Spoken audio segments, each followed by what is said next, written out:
In 2008, the world lost trust in money. The institutions we were told to believe in, the pillars of our financial system, crumbled before our very eyes.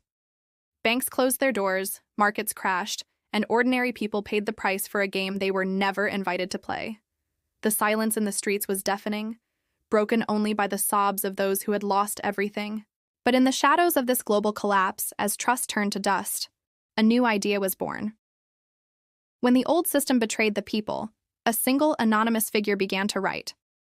We see a keyboard clacking in the dark, the screen reflecting a simple file name, Satoshi Nakamoto, white paper, PDF.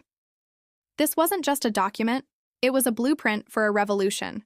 He wrote code, lines and lines of it. But this wasn't just any code. It was a digital fortress, a language that no government could erase, no bank could manipulate, and no single person could control. It was decentralized, transparent, and built on the elegant principles of mathematics and cryptography.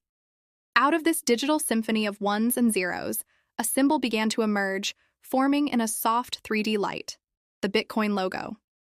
And at its heart, a single powerful line of code defined its purpose: a peer-to-peer electronic cash system. It was a promise of money, from me to you, without anyone in between. The idea was real, the code was live, but it was still just an experiment. Then, on a quiet day in Florida, history was made. A programmer, wanting to prove this new digital money had real-world value, decided to order dinner. He went online, found a willing counterparty, and sent 10,000 bitcoins. What did he get in return? 2 large pizzas. At that moment, the price of a single bitcoin was a tiny fraction of a cent, just 0.003.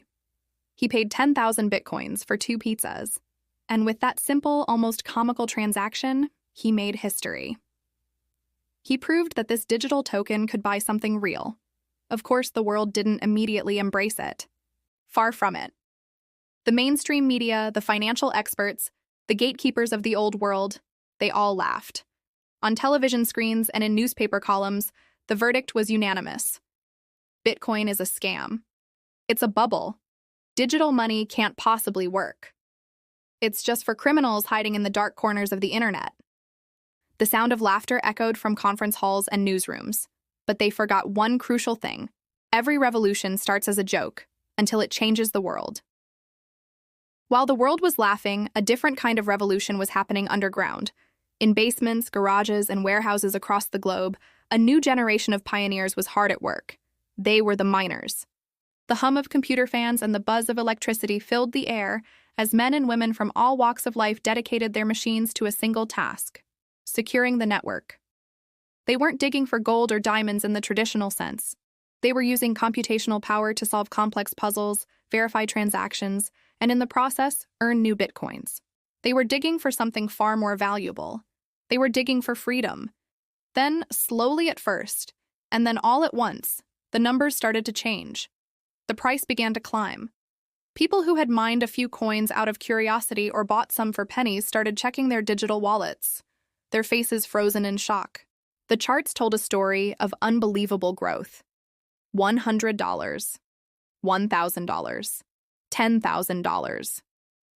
A new kind of wealth was being created, not in the hallowed halls of finance, but on the screens of everyday people. The world started paying attention.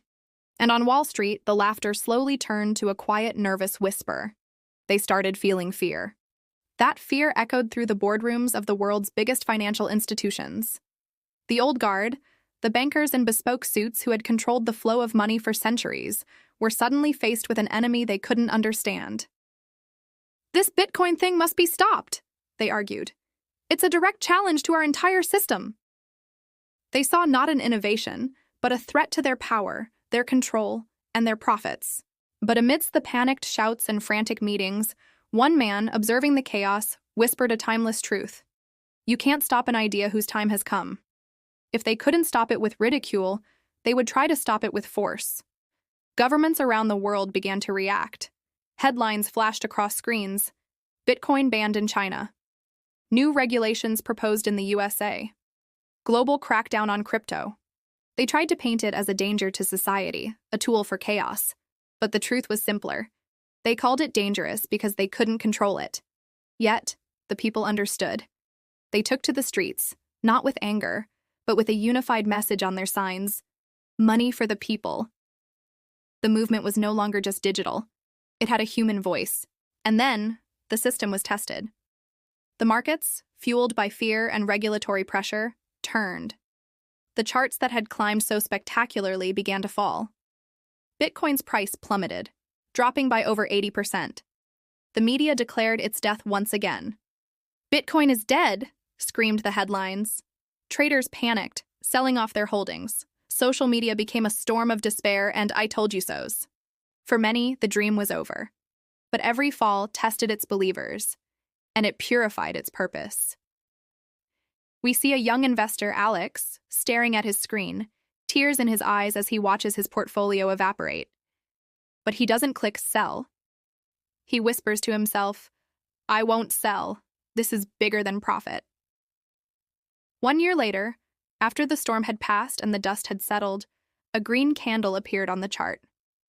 Then another, and another. Slowly but surely, Bitcoin began to rise again, stronger than before, because the doubters had missed the point. You can't kill an idea that lives on every computer on Earth. It wasn't a company you could bankrupt or a leader you could silence. It was a network, a global community. We see a montage of faces from across the world: a merchant in Africa, a student in Asia, a freelancer in America, all using their Bitcoin wallets, all connected by this shared belief. It was about more than just price. It was about connection. It was about freedom. Thank you for watching. If you found this story inspiring, don't forget to like, subscribe, and hit that notification bell for more content.